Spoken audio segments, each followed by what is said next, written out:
And coming to the stage next, someone I've worked with a couple times down in the Sarasota area. Put your hands together for Mr. Craig McInnes.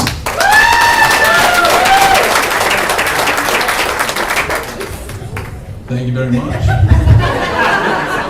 Very excited to be here tonight. Thank you very much. You can always tell you're moving up when you're with a nicer microphone. I'm usually with one where half of your attention is spent on, is that cord going to fall out? Is it still in? So I'm very excited to be here. I am originally from up north. I moved down here like 4 years ago for probably the same. I'm looking at this crowd and I feel like we're on the same wavelength. I moved down here for the same reason a lot of you guys did, I'm sure. Maybe in that section. I'm a pedophile. Hands up, anybody? All right, hey, I'm kidding. You guys back there, down. Just kidding. No, actually, I moved down here for the weather. Like everybody else, it's a beautiful thing. I did not realize, being up north, because you're just up there with everyone, that people down here are a lot nicer, so that was a nice benefit for me. People up north, I'm from right near Boston, and you can get someone behind you to lay on their horn in a friggin' Dunkin' Donuts line. I'm not even kidding you, in the drive-thru. What the fuck is going on up there? Sorry, so can I get a coffee, quick? You know, and then of course you got the weather. So for me, people are always asking me from up north, what's the difference? You know, how you still liking it down there all that? And I say, it's not even a fair comparison. North versus south, you're comparing assholes and oranges. Thank you. I want to do a quick impression for you. My father is a lifelong resident of Massachusetts. Some people might know the nickname that we so lovingly take on, Massholes. Thank you very much. Very damn true, that's what they are. This is my father, my old dirty father. It never got old for me. I was a teenage kid watching him. This is the line out here from him every single time in his life that he would see a woman walk away from him. And I was in his sight. Hey, check out the pooper on that one. These don't work. I was just actually up there about a week ago, visiting the family up north, and my little sister, I wouldn't wish this on anyone, had twins twice.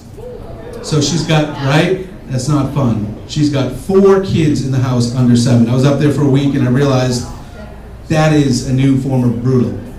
And I said, how would I deal with that with my wife? You know, I was up there for a week and I said, maybe this is how it would go. Hey Greg, can I get a piece of that gum? Yeah, absolutely. Thanks. Greg, what is the flavor of the gum you're chewing? It's gun barrel. I've just gotten comfortable with it. She said with all the kids around, it's safer than a real gun. What are you gonna do? All right, a lot of parents in the crowd. We'll bring it back up, I got kids. Another difference here is that the homeless folks down here, it's a different brand of homeless. Where I'm from, they're more dark, shadowy, lurking characters. The homeless down here, what I like to call them is the cardboard tweeters. Now they really just got the one tweet typically, you know, but it's the same concept. They're right out there. And you know, sometimes I'll give them a buck. I get what the concept is, sometimes I won't, but the one thing invariably I always feel when I'm stuck in that corner is rage, jealousy, because they're just so friggin' skinny. I want to stick the buck out and I want to say, what are you doing, man? What is it, P90X? Is it paleo? You doing that cold pressed juice shit? What are you doing? What's the secret? I mean, that list that I just ran through maybe 10 years ago, that would have been the type of list I was thinking about to get rid of this spare tire here. Nowadays, the list is kind of morphed. For me to lose this at this stage, it's not something on an infomercial at 3 in the morning. The list now is more like a house fire that results in long-term homelessness, prison sentence maybe, a coma, maybe, I don't know, maybe even those won't work, I don't know.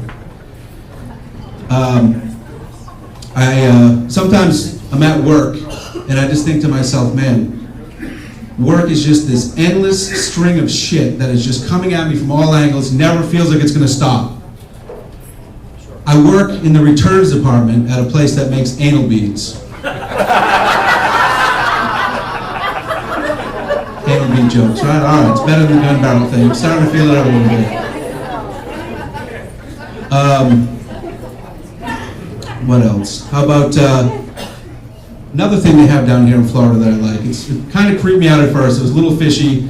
The place where the Orlando Magic play baseball, it is now sponsored, and it's called the Amway Center, right? We know Amway, the mysterious, crazy marketing pyramid scheme thing. And it was a little fishy to me that they are now trying to sponsor this big public venue. And I wanted to go and see if I could find anything that was off, right? I want to see if there's a footprint. Right off the bat, I found it. You know, you cannot just buy a beer at the Amway Center. You got to sign up 3 other guys in your row to buy a beer, and then they just bring one to you. Luckily for me, I made out. Not everyone does. Speaking of pyramid schemes, I'll move into my favorite topic, marriage. I've been married for 11 years now. Maybe a little clapping? All right. It's dark out here. I didn't even know if there was anyone in here except this lady right here. The 2 main things that I've learned about marriage in my 11 years. Number 1, this is very important, especially for the guys that haven't been married. When you say I do, are entering a lifelong sexual desert. You say I do, you can feel the head wrap, all of a sudden there's a shepherd's hook in your hand, and you got your sex camel, and you can do 360-degree views. There is no sex in sight, I can promise you. Now the young guys that haven't got married are like, yeah, look at that guy. No, not gonna happen to me.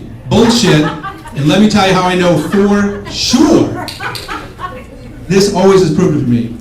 Billy Joel lost interest and cheated on Christy freaking Brinkley. Thank you very much. That right there tells me, without a doubt, no one is safe. It is going to happen to everyone. The number 2 thing I think is even more important. Thank you. You gotta have appreciation for the perspective that your woman is bringing, or your man, I suppose, but I'm speaking from this perspective. You gotta realize the headspace that she is in. While you are just endlessly searching this desert for any type of sexual oasis, and they're all mirages, but you'll spend your time searching there, she feels like she is the head of a focus group. This focus group never breaks session, and there is always only one topic that is constantly being turned over. And that topic is, should we kick this asshole out of the house, yes or no? Every little thing you do, you are filling out a little bubble dot on one of those tests, and it goes into the supercomputer. What is inside the supercomputer? I'll tell you. Her best friend, a couple girls from school, if you're lucky, maybe her sister-in-law, maybe a sister-in-law, something like that. If you're not lucky, I mean, I've seen this too, it can be a nightmare, right? If you're not lucky, the entire panel could be that crazy narrative voiceover lady from Grey's Anatomy, and then just a random Cosmo survey. Why your husband should be more Brad Pitt-like. That makes it very difficult. Either way, guys, you gotta know your focus group. The better you serve your group, the more of your shit you get to keep at the end. I've seen that. That is indisputable.